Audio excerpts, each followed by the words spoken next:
ظاهرة جميلة جدا لم يرها العلماء إلا حديثا جدا، وهي الجبال الملونة المخططة.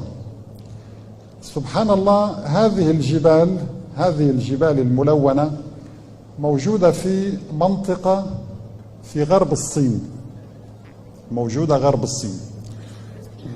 تظهر وكأن هناك طرق قد لونت بألوان الأحمر والأسود والأبيض، طرق عريضة جدا وملونة ومخططة.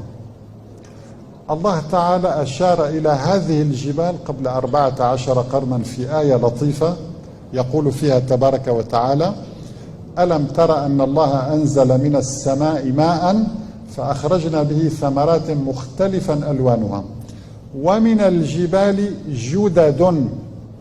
الجدد في اللغة العربية هي الطرق المخططة، هذا المعنى الدقيق لها، الطرق المخططة. ومن الجبال جدد بيض وحمر مختلف ألوانها وغرابيب سود. سبحان الله.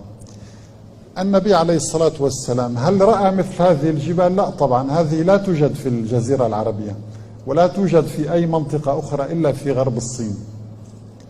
عندما أنبأ القرآن الكريم عن هذه الجبال وحدد لنا ألوانها، عندما نرى مثل هذه المشاهد لابد أن الإنسان بالفعل يزداد إيمانه بالله عز وجل. من الذي أنبأ النبي عليه الصلاة والسلام بهذه الحقيقة؟ يعني سبحان الله، من الذي خلق هذه الجبال؟ من الذي أعطاها هذه الألوان الزاهية؟